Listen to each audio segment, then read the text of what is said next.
Assalamualaikum warahmatullahi wabarakatuh. Jumpa lagi teman-teman, dan hari ini kita akan bahas materi SOSPRI, sosial kepribadian. SOSPRI ini jenis soalnya seperti TKP. Bedanya kalau TKP mau kita jawab apapun kita dapat nilai mulai dari 5, 4, 3, 2, 1. Tapi di SOSPRI SKB ini nilainya cuma ada 2, kalau salah 0, kalau betul 5. Jadi kita harus benar-benar hati-hati, soalnya juga lumayan panjang yang buat kita agak mikir. Yang teliti ya teman-teman, tenang aja, nanti di sini kita akan bahas sampai tuntas. Oke, langsung saja check it out. Soal yang pertama, tetangga Anda memiliki anak usia SMP yang memiliki gejala kenakalan remaja. Rambutnya dicat, suka naik motor dengan knalpot bersuara keras, sering pulang malam, tidak ramah, pokoknya kenakalan remaja lah ya intinya. Nah, soalnya gini, meskipun Anda bukan guru dari anak tersebut, hal apa yang Anda lakukan? A. Mendatangi aparat RT agar menasihati anak tersebut untuk berperilaku baik. B. Mendatangi aparat RT agar menasihati orang tua anak tersebut. C. Menyarankan orang tuanya agar anaknya berperilaku baik dan tidak mengganggu lingkungan. D. Menasihati anak tersebut dengan cara santun agar berperilaku baik dan tidak menyebalkan. E. Menegur anak tersebut dengan keras agar berperilaku baik. Oke, pilihan A, B, C, D, dan E yang jelas salah adalah yang E. Menegur anak dengan keras itu salah ya. Jawaban yang paling tepat adalah D. Menasihati anak tersebut dengan cara santun. Oke, kenapa jawaban A, B salah? A dan B itu mendatangi aparat RT itu jelas salah. Kenapa? Kecuali kasus si anak ini adalah kasus kriminal, seperti mungkin pencurian, narkoba, pembunuhan, itu kita harus mendatangi aparat. Kita nggak boleh bertindak langsung kayak gitu ya. Tapi karena ini si anak itu memiliki gejala kenakalan remaja, seperti murid kita kan sama kan kenakalan remajanya, ya udah kita coba menasihati anak tersebut dengan cara santun. A dan B salah. Nah, C salahnya kenapa? Kalau yang C, kita jangan menasihati orang tuanya karena nanti itu akan membuat si anak besar kepala. Kita kan tahu yang salah itu anaknya. Ya udah, berarti anaknya yang kita nasihati dengan baik, tidak dengan keras. Jadi jawaban untuk nomor 1 adalah D. Next, nomor 2, Anda adalah guru di sekolah swasta yang baru berkembang. Kebijakan yayasan terkait pengembangan sekolah baru dikonsentrasikan pada pengembangan sarana dan prasarana pembelajaran, sehingga kurang peduli terhadap kenaikan gaji guru. Ada salah satu guru yang kasak-kusuk mengajak teman-teman guru lain untuk memprotes yayasan agar menaikkan gaji guru. Pertanyaannya adalah, apa yang Anda lakukan? A. Mengikuti ajakan teman untuk menuntut kenaikan gaji guru. B. Memberi pengertian kepada teman bahwa arah kebijakan yayasan itu udah benar. Yang C. Memberitahu pimpinan yayasan secara diam-diam agar menaikkan gaji guru. D. Menolak ajakan teman karena takut dikeluarkan dari sekolah itu. E. Menerima ajakan teman dengan usulan agar menyampaikan apresiasi dengan bijak. Antara A, B, C, D, dan E, jawabannya adalah yang E. Menerima ajakan teman dengan usulan menyampaikan apresiasi dengan bijak. Yuk kita kupas untuk yang A. Kalau untuk yang A, mengikuti ajakan teman untuk menuntut kenaikan gaji guru saja, itu kurang tepat ya. Untuk pilihan B, memberi pengertian kepada teman bahwa arahan kebijakan sudah benar, itu juga kurang tepat. Kenapa? Karena suatu sekolah yang berkembang itu harus memikirkan sarana prasarana dan SDM-nya, sumber daya manusianya, yaitu salah satunya adalah guru dan karyawan. Tetap harus dipikirkan, tapi menyampaikan apresiasinya harus dengan bijak. Jadi untuk pilihan B salah. Untuk pilihan C jelas salah ya. Jadi kita ke pimpinan sendiri secara diam-diam ya salah. Nah, kalau yang D, menolak ajakan teman, salah. Salahnya di apa? Alasannya adalah takut dikeluarkan dari sekolah. Yang namanya kita kerja itu harus sesuai, harus benar, bukan karena aku takut dikeluarkan dari sekolah, itu namanya pencitraan kayak gitu ya. Jadi nomor 2 jawaban yang paling tepat adalah yang E. Oke, nomor 3, di kampung yang Anda tinggali beberapa minggu ini sering ada kasus pencurian. Sebagian warga mencurigai pemulung yang sering mencari barang bekas di perkampungan Anda. Pada rapat warga RT dibahas tentang rencana pemasangan papan bertuliskan pemulung dilarang masuk agar kasus pencurian tidak terjadi lagi. Nah, apa sih pendapat Anda terhadap rencana itu? Yang A, pemulung tidak identik dengan orang jahat dan belum tentu pencuri yang mencuri itu adalah pemulung. B, pemulung juga manusia, berhak mencari nafkah di mana saja termasuk di perkampungan yang kita tinggali. C, pemulung sangat berjasa membantu proses pemilihan sampah plastik dan non-plastik. D, binatang saja tidak pernah dilarang masuk perkampungan. Sangat tidak manusia jika manusia dilarang masuk. E, lebih baik melakukan kewaspadaan di setiap keluarga daripada mencurigai pemulung sebagai pencuri. Oke, di soal yang cukup panjang ini kata kuncinya adalah ada sebagian warga yang mencurigai. Yang namanya mencurigai itu belum punya bukti. Jadi mencurigai itu adalah salah satu perbuatan yang salah. Kecuali ada warga yang melihat ada pemulung mencuri, barulah kita setuju pemulung dilarang masuk. Nah, kalau ini kan masih mencurigai, jadi kita harus adil antara gimana biar aman, gimana juga biar tidak semena-mena dengan pemulung. Jawaban yang paling tepat adalah E. Lebih baik melakukan kewaspadaan di setiap keluarga daripada mencurigai pemulung sebagai pencuri. Kalau jawaban A, B, C, dan D itu kita terlihat sangat membela pemulung gitu. Jadi kita kelihatan banget lebih membela pemulung. Jadi kalau ada seperti ini kita tuh kalau bisa tuh imbang. Pemulung itu ya jangan dibela, tapi kita juga harus tetap hati-hati. Jangan juga menindas atau menzolimi pemulung itu juga. Jadi jawaban yang paling tepat adalah E. Paham teman-teman? Oke, soal nomor 4. Dalam perjalanan menuju kamar kecil, Anda melihat dengan mata kepala sendiri teman guru Anda ada yang melakukan kekerasan kepada siswanya di dalam kelas. Setelah Anda klarifikasi para siswa, ternyata kebiasaan itu sudah lama dilakukan. Para siswa cenderung tidak berani melaporkan kejadian itu karena diancam oleh guru tersebut.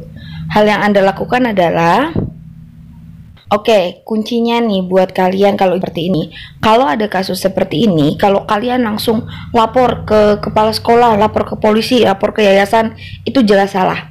Kalau ada kasus seperti ini, tugas kalian adalah step by step. Yang pertama, tanyai dulu muridnya, penyebabnya apa, kenapa, gitu, ya kan? Yang kedua, nasihati dulu guru tersebut.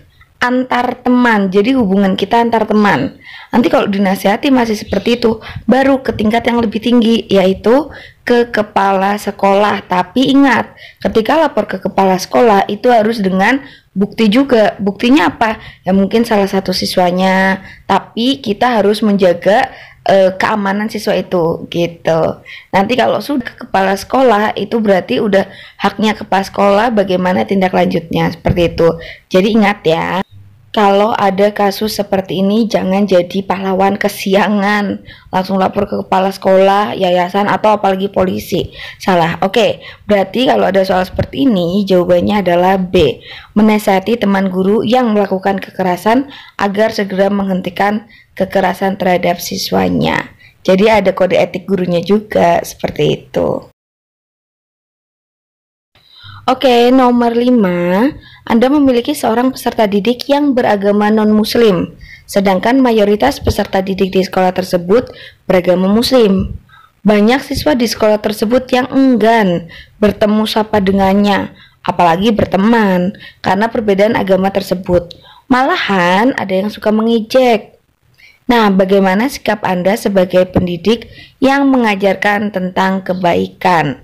Ini adalah kasus intoleran, jadi nggak ada toleransi agamanya gitu ya. Apa sih yang harusnya kita lakukan? Nah, di pilihan A, B, C, D, dan E, yang paling tidak tepat adalah yang A, meminta kepada para pelaku agar meminta maaf.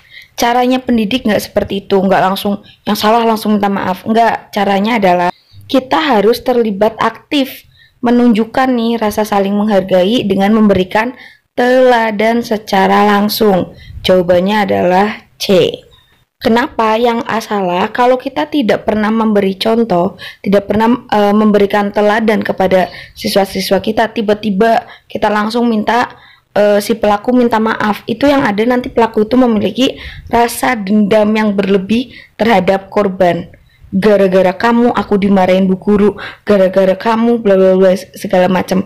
Itu nanti malah membuat si pelaku akan lebih membuli tapi di belakang sang guru, seperti itu. Nah, untuk yang B sebenarnya tepat merekomendasikan kepada guru bimbingan konseling untuk diberi sanksi, tapi itu di tahap nanti. Kita harus tahap awalnya adalah memberi tauladan atau contoh dulu. Kalau masih nggak bisa, baru kita nasihati pelaku, baru kita ajak pelaku ke guru bimbingan konseling dan seterusnya, seperti itu. Jadi jawaban yang paling tepat adalah C. Berikutnya, sekolah berencana mengadakan kegiatan lomba memasak antar kelas dalam rangka hari kelahiran sekolah. Acara akan diselenggarakan bertepatan dengan hari libur Waisak. Apa pandangan Anda sebagai guru? Nah, jawaban yang paling tepat, yang namanya libur hari raya, pokoknya yang berkaitan hari raya suatu agama, itu tidak boleh dilakukan kegiatan di sekolah. Libur ya libur. Walaupun dalam satu sekolah tersebut tidak ada siswa atau guru yang beragama itu, kayak Waisak mungkin ya, yang nggak ada yang merayakan Waisak di sekolah itu, tapi tetap libur. Kenapa? Ini salah satu menunjukkan bahwa kita memiliki sikap toleransi kepada agama lain. Jadi walaupun tidak ada yang memeluk agama tersebut, tidak ada yang merayakan Waisak, tapi untuk rasa hormat kita ya udah libur ya libur, jangan mengadakan kegiatan apapun yang berkaitan dengan sekolah. Jadi jawabannya adalah B. Oke, next. Soal kayak gini panjang-panjang ya teman-teman. Soalnya itu benar-benar kayak TKP. Cuma bedanya kalau TKP semuanya itu dapat nilai.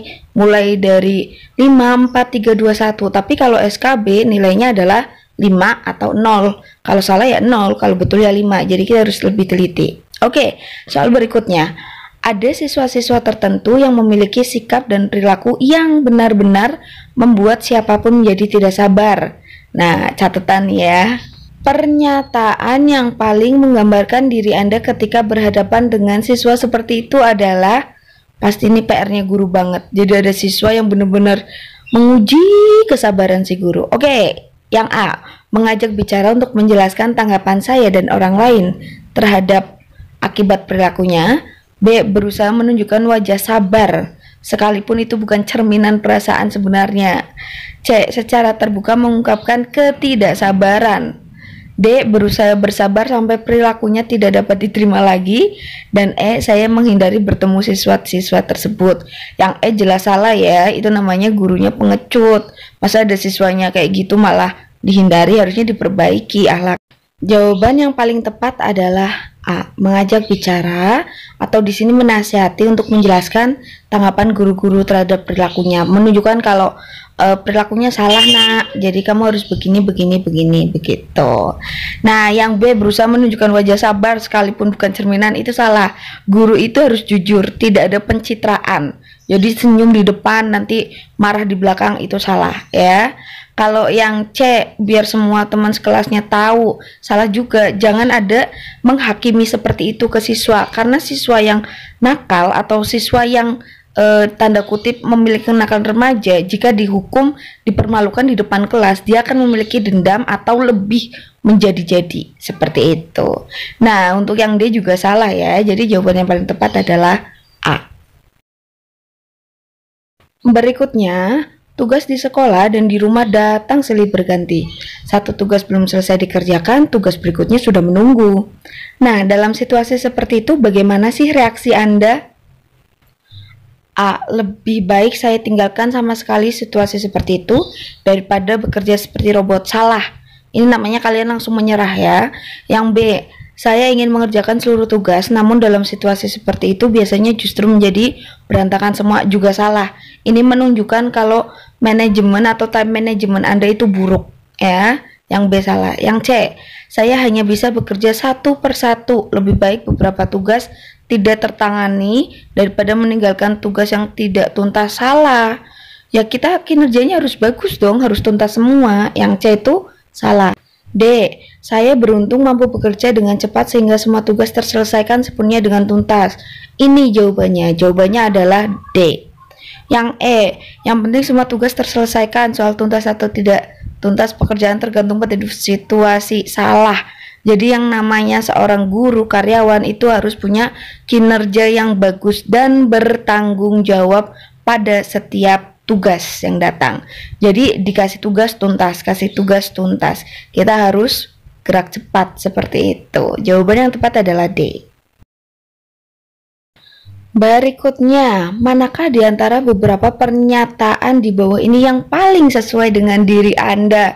Nah, ini nih kadang nggak sesuai dengan diri kita, tapi kita cari yang terbaik dari yang baik-baik. Oke, kita lihat yang A. Saya adalah orang yang tegas, ambisius, berani, dan tidak ingin orang lain menyalahkan diri saya. Salah. Salahnya di orang lain tidak ingin menyalahkan diri saya. Jadi nggak mau terima kritikan. Salah. B. Saya adalah orang yang rasional, menjaga kesatuan apa yang diucapkan dengan yang dilakukan, berperilaku sesuai dengan aturan dan menyikapi konflik secara hati-hati. Oh ya benar, jawabannya adalah B. Yang C. Saya adalah orang yang mudah marah. Alah udah ini salah lah. Kalau dia mudah marah ya salah ya. Yang D, saya adalah orang yang sabar. Bagus. Berperasaan halus. Oke. Yang hanya bisa berdoa agar Tuhan membalas segala perbuatan jahat. Oh God, ini salah ya. Pokoknya ini salah. Jangan kayak gini. Kita nggak cuma berdoa, tapi kita harus berusaha. Yang D salah. Yang E, saya adalah orang yang tegas, berani, dan tidak takut untuk membalas perbuatan buruk yang orang lain lakukan pada saya. Salah. Yang namanya membalas perbuatan buruk itu jangan membalas gitu loh. Kita balasnya juga dengan perbuatan baik. Jadi yang paling tepat adalah yang B. Itu yang terbaik. Berikutnya, SR adalah seorang guru yang bertanggung jawab satu kelas. Untuk mewujudkan potensinya, ia perlu mengikuti beberapa kegiatan, namun bersamaan dengan jam mengajar si SR tersebut. Ia membebani rekan guru ganti yang dititipi untuk mengajar di kelasnya. Guru ganti itu berarti guru piket ya. Oke, menurut Anda apa sih yang sebaiknya dilakukan oleh SR? A. Fokus pada pengembangan diri karena pasti memahami kondisi SR. Jadi udahlah pergi aja gitu. Nanti punya titip guru piket, itu yang A. Tapi jawaban A adalah kurang tepat ya. Yang B, tetap mengikuti kegiatan di luar dengan memberikan imbalan khusus kepada rekan guru yang sering menggantikan mengajarnya. Salah juga. Jadi kita tuh harus imbang. Kalau mau ada pengembangan diri ya kita harus imbang dengan tanggung jawab kita di kelas. Oke, sekarang kita yang C. Fokus pada mengajarnya yang dipadukan dengan pengembangan diri, misalnya melakukan penelitian tindakan di kelasnya dan mengikuti kegiatan pada waktu libur sekolah. Nah ini yang paling tepat, jawabannya adalah C. Jadi kita harus imbang, tapi harus lebih utama kewajiban atau tanggung jawab terhadap murid-murid kita gitu. Yang D, fokus pada pengembangan dirinya yang dikaitkan dengan tugas mengajar. Jika SR berkembang, dampaknya akan positif bagi sekolah juga. Kurang tepat, tetap yang diutamakan adalah mengajarnya. Yang E, fokus pada pengembangan diri karena ada rekan guru yang bisa dititipin. Nah, ini namanya adalah ketergantungan kepada guru piket. Salah juga. Jawabannya adalah C. Nah, itu dia 10 soal sospri hari ini. Nanti kita lanjut di soal sospri berikutnya. Untuk teman-teman semua, jangan lupa like dan share video ini kalau memang ini bermanfaat. Dan tentunya subscribe, jangan lupa tekan tombol lonceng. Thank you. Wassalamualaikum warahmatullahi wabarakatuh.